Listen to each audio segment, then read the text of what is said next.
That's me, Julie.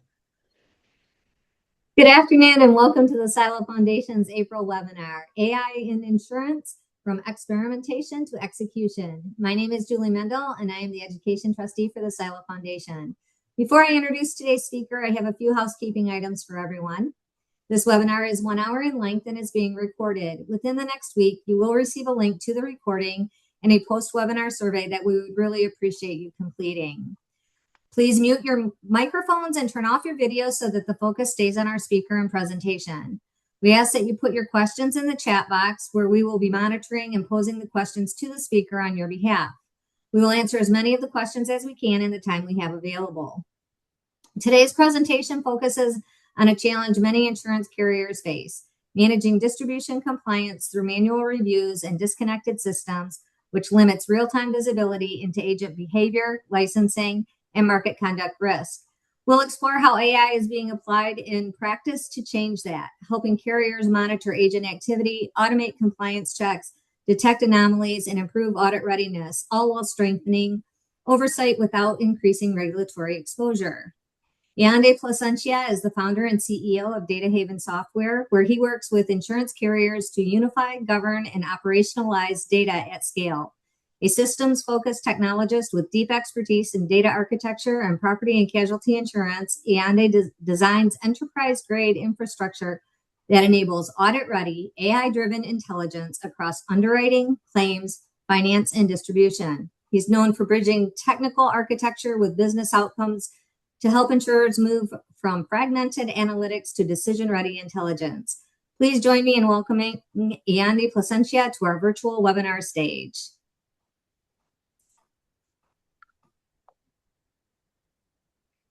Whenever you're ready. Good afternoon, everyone. Thank you for joining today's webinar. My name is Yande Plasencia. I am the founder and CEO of Data Haven Software. Today's session is titled AI in Insurance, and really we're going from experimentation to execution. And the focus of this discussion is very specific. We're not going to talk about artificial intelligence in broad or theoretical terms. We're going to focus on how AI can be used in practical, controlled, and auditable ways to support distribution compliance and insurance. That means we will be talking about agents, brokers, MGAs, MGUs, fronting carriers, reinsurers, and licensing, appointments, sales practices, complaints, audit trails, and market conduct risk. The goal is to understand how carriers can move beyond isolated AI pilots and begin using AI to strengthen oversight, to detect risk earlier, and to support compliance teams with better evidence and much better visibility.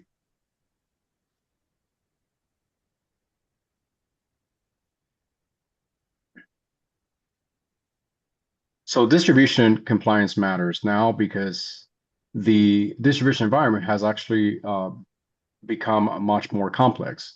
Many insurance carriers are no longer operating through a simple direct distribution model. They may be working with agents, brokers, MGUs, MGAs, sponsor. They may also be working with through fronting agreements and reinsurers. And each of those entities may control or influence part of the distribution process. But the challenge is that compliance teams are often expected to monitor activity that they do not directly have control over. Agents may originate business. MGAs may manage programs with an underwriting authority, while fronting carriers may issue policies and carry the regulatory responsibility. But all of this creates a core issue that is pretty much shown here at the bottom of the slide, which is compliance teams are expected to monitor activity that is often not directly within their control. This is why visibility is really so important. Without visibility across the ecosystem, compliance becomes reactive, manual, and difficult to defend. Regulators are not asking whether policies exist. They are asking whether oversight can be demonstrated with evidence. And that distinction is important. A carrier may have written policies, procedures, and compliance standards, but the practical question is whether a carrier can prove that those standards are being monitored and enforced across distribution networks. The key oversight areas includes licensing, appointments, sales practices, complaints, market conduct, and documentation. Licensing means confirming that the producers are properly licensed for applicable states and line of authority. Appointments may mean verifying that the producers are authorized to act on behalf of the carrier where required. And sales practices involve monitoring for improper, misleading, unsuitable, and inconsistent sales behaviors. Complaints are also important because they often reveal patterns that may not be visible from production data alone. And documentation really is what makes the process defensible. Compliance teams need to show what was reviewed, what was flagged, who reviewed it, and what action has been taken. So the real theme here is not just oversight, it's oversight plus evidence. But the core of the problem is that many distribution compliance processes are still too reactive. The workflow on this slide shows a common before-state process where first data arrives from multiple systems and formats. That may include policy data, producer data, licensing data, commission, complaints, and even claims data. Now, the second step here is where compliance teams manually review samples of this data and try to reconcile it. This often involves spreadsheets, emails, manual extracts, and really point-in-time reports. And third, there are findings that are delayed. The issue may already have become a compliance problem by the time it is detected. And remediation happens after the fact. This is a fundamental limitation of a reactive process. It can identify problems, but often too late. The goal is to shift from a delayed detection to earlier detection. That means moving from periodic sample-based review to a more continuous and data-driven insight model. Now, this slide is critical because it reflects the real-world structure of modern insurance distribution. Insurance distribution is not a single system. It's a network of entities. It's where agents and brokers originate business and interact with customers. MGUs and MGAs hold underwriting authority and have to manage programs. Fronting carriers may hold regulatory responsibility and issue policies. And with all this being said, regulators expect oversight, evidence, and compliance. And this important point is that flows are different. Business flows, regulatory responsibility, risk transfer, and data flows do not always move in the same direction. That is why compliance is, in fact, hard to do. Compliance responsibility may be centralized within the carrier, but operational control is distributed across multiple entities. If the data model does not reflect that reality, then AI will not be practical. It will be just experimental.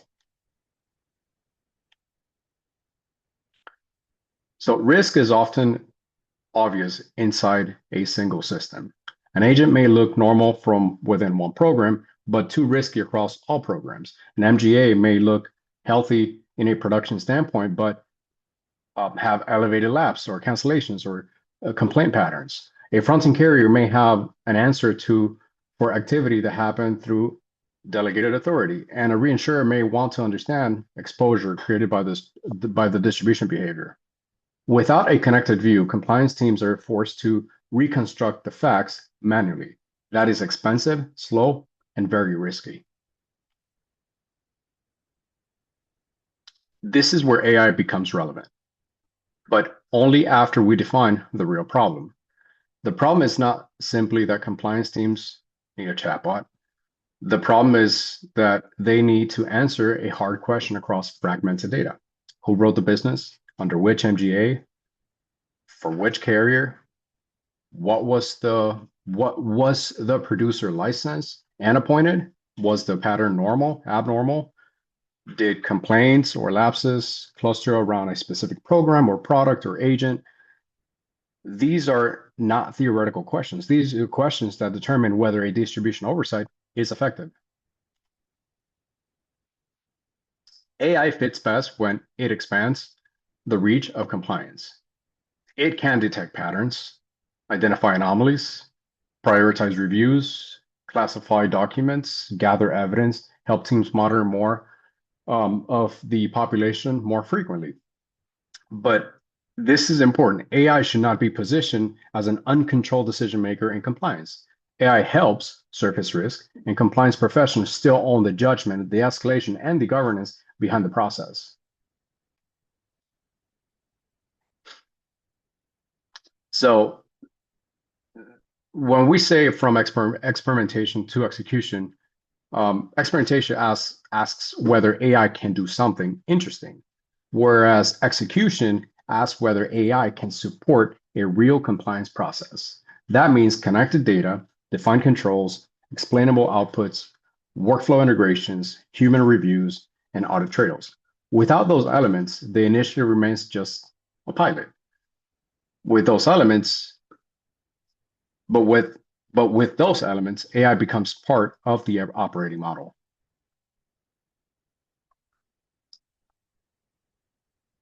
So here we're going to go over a couple of use cases. And the first practical use case is agent behavior monitoring. Compliance teams need to identify agents whose behavior deviates from expected patterns. That may include excessive lapses, early cancellations, high rewrites or replacement activity, unusual product mix, production spikes, or even elevated complaint activity. This is important. This important point is that this should not be limited to one system or one program. The agent may write through multiple MGAs across multiple states and across multiple products, but AI can help compare agent behavior across peer groups, historical baselines, program norms, and product expectations. And that gives compliance teams a better way to prioritize review before the issue becomes larger. A second use case here that we have is the sales practice oversight. In a distribution compliance, the concern is not whether a sale took place. It is whether the sale behavior created risk. For life and annuity and certain personal line products, sales practices can be a major compliance concern. But for P&C, the same general concept applies through market conduct, consumer treatment, replacement patterns, complaints, and even sales behaviors. AI can help identify these patterns that deserve review. It does not replace the compliance determination. It helps teams know where to look.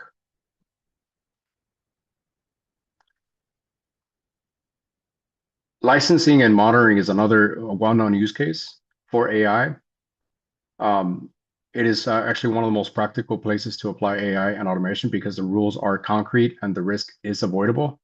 The system should validate whether a producer is licensed, whether a license applies in a state, and whether the line of authority is appropriate, whether a carrier appointment exists, and whether activity aligns with MGAs or the program authority.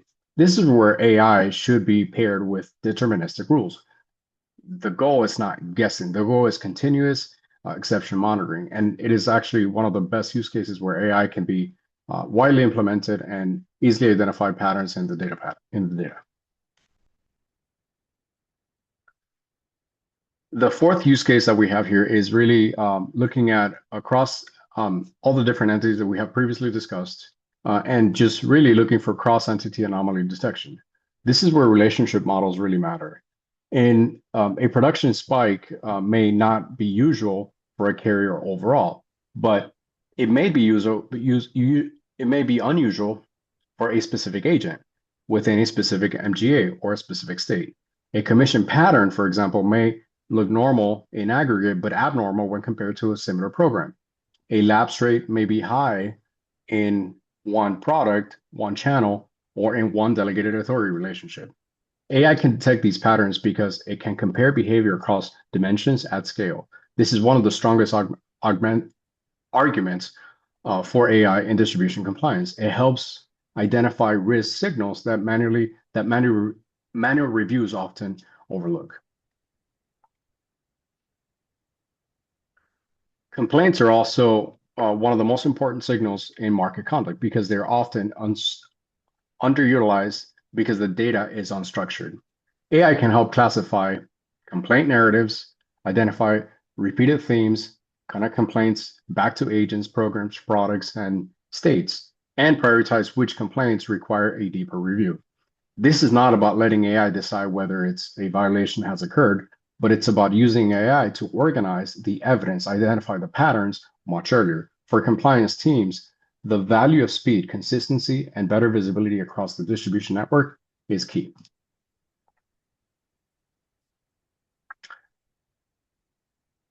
This is the sixth and last use case out of this webinar that we will discuss. And basically, it is for many compliance team, audit preparation is highly manual. Someone has to gather the documents, reconstruct timelines, pull licensing records, review find and review notes, and explain why decisions were made.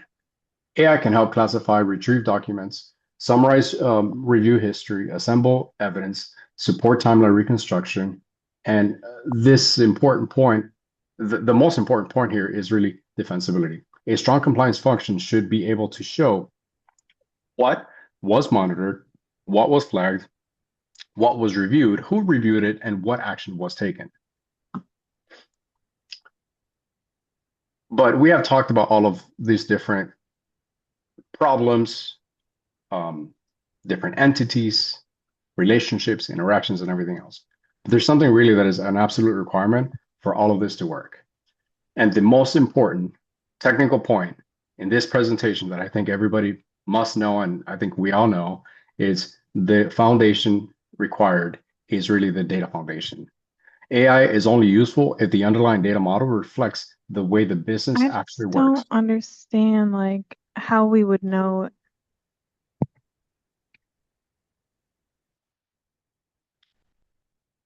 A simple policy table is just not enough. A carrier needs to be able to connect, some of the agency data, MGA data, some of the program specific and data across all the different components, because these relationships actually matter as much as the records. If the model cannot represent an agent A writing through MGA B under carrier C with exposure ceded to reinsurer D, then the AI system cannot really support the realistic distribution compliance.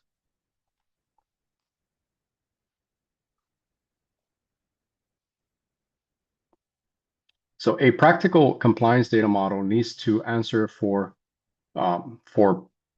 fundamental questions. First is who originated the business, then who controlled or managed the program.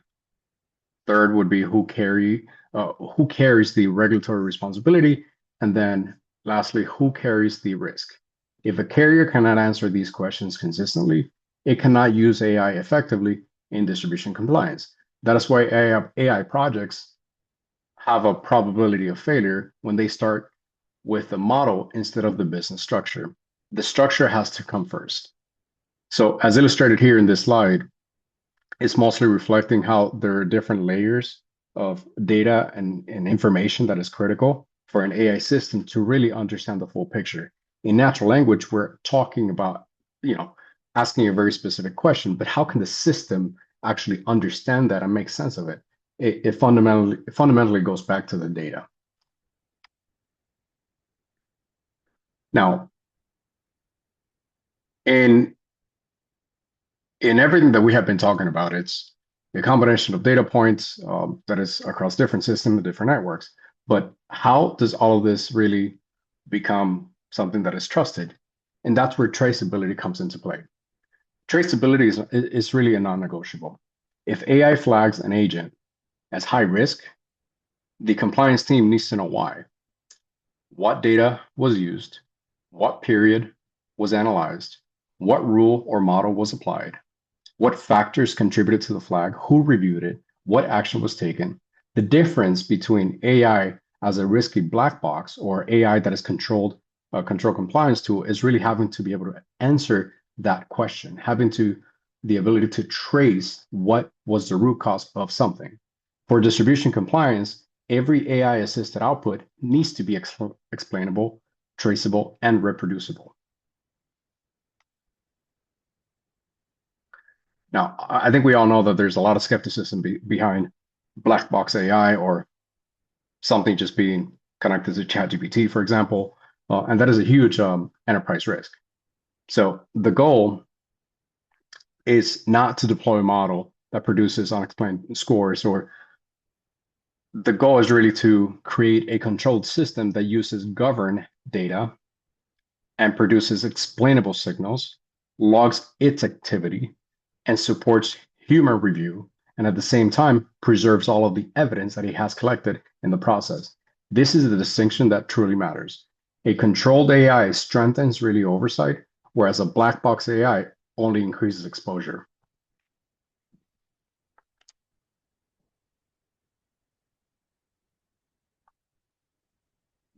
Now, when we say how do we actually do this? How do we actually create an ecosystem where we can support AI in a practical sense embedded within distribution compliance? Well,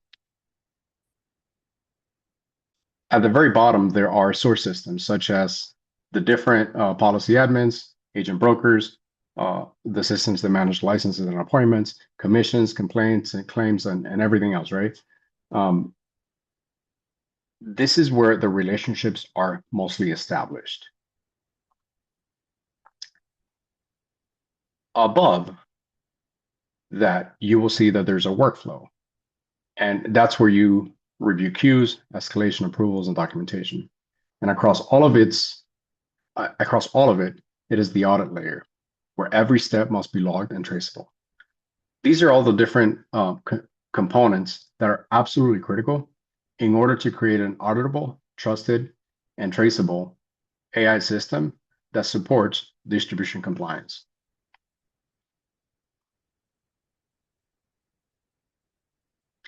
Now, let's make this a little bit more concrete. So when an agent writes through multiple MGAs and programs, in one program, behavior may look normal, whereas in another program, lapses are elevated. In one state, rewrite activity could be unusually high. Complaints are increasing around one product, and commissions are spiked over a recent period. A manual review may look at one system and miss the pattern. A connected AI-enabled compliance process can show you that the issue may not be the agent alone. It may actually be an interaction between agent, program, product, state, and MGA. And it is a much more useful compliant insight. And this is what we're trying to illustrate with this specific slide.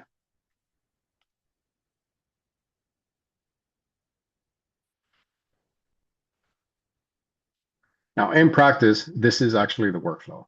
Data comes in from the carrier, MGA, from license, you'll have licensing information, commission, and complaints information throughout the system. The system then connects agent policy activity across different entities, the same entities that we have discussed in the past. The AI system will look for abnormal patterns. The output is not just a score, it is an explainable risk signal. Then the compliance teams review the case, decides what action is appropriate, then documents what decision was made, retains an audit trail, and then this is really what execution is supposed to look like. It's not just a chatbot, you ask a question and get a response. It's actually a very methodical and tightly controlled step-by-step sequence of events that must take place in order for it to be an AI-enabled compliance workflow.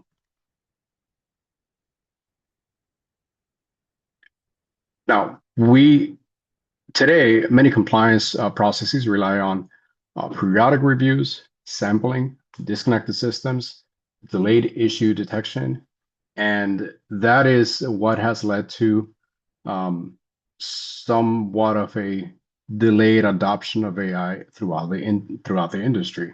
But the future state really, it's where AI is really continuous monitoring across the full population of data. It is all a connected ecosystem of data. There is much earlier risk detection. There's audit-rated evidence across every decision that was made. And this is not really about replacing compliance teams. It's really about giving compliance teams the visibility and the control that is needed across much more than just a complex distribution environment. Now, we've talked about a lot of different things, a lot of different use cases, and But it's really important that we also address what not to do. It is really important. Do not start with AI before fixing the data or the data relationships. Do not consider the use of what are called black boxes for risk scoring. Really, do not ignore the real structure between MGAs, agents, carriers, reinsurers. Border road exchange is a well-known issue all throughout, tightly related to what I just talked about. And do not treat licensing and appointment checks as a one-time event. They are always changing. Do not deploy AI outside of controlled workflows. And it is really, really bad AI architecture that does not reduce compliance risk. It creates more of it. So if AI is adopted, ignoring all of these different possible mistakes, it is only going to create more risk, more compliance risk for the organization.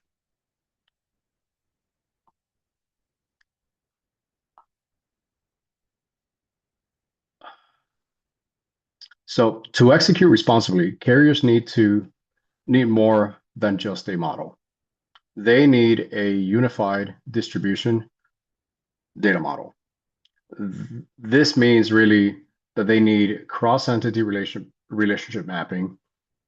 They would need licensing and appointment validations, and they would also need explainable outputs where there's carefully controlled human reviews, tightly connected workflow integrations. Everything must have audit logs, and there's really, really important that evidence retention is one of the most important controls that are in place, as well as ongoing governance. That is what turns AI from an experiment into an operational compliance capability.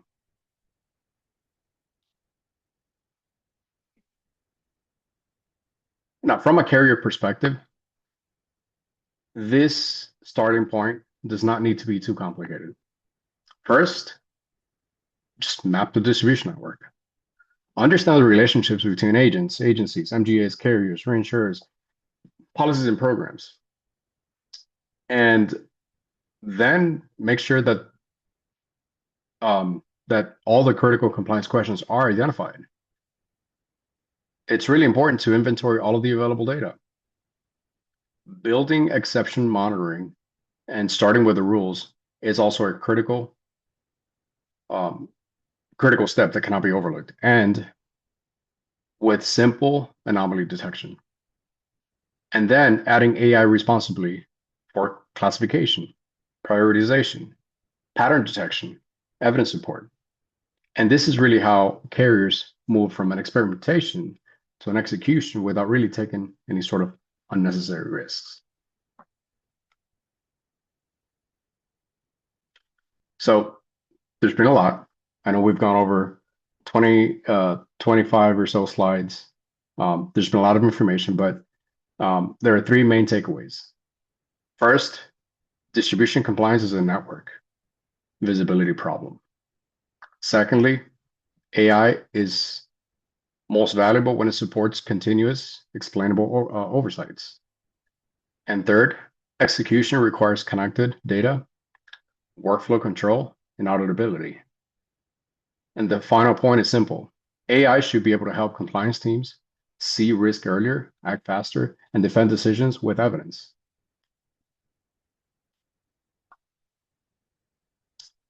Thank you for joining me today. I hope this session has been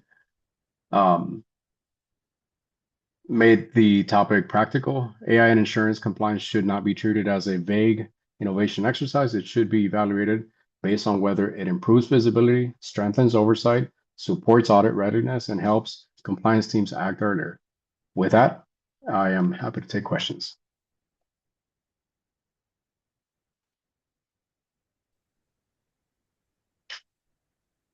Okay, I am not seeing any questions in the chat. So if anybody has any questions, now's your time to speak up.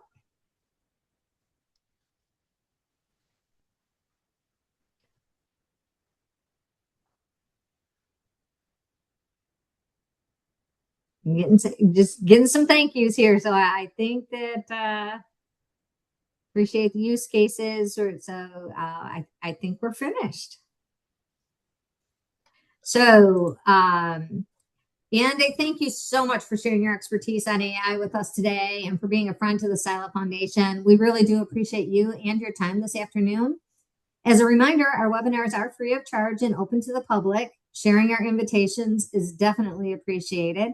Watch for and complete the post-webinar survey and join us next month for our webinar on resources for the securities industry.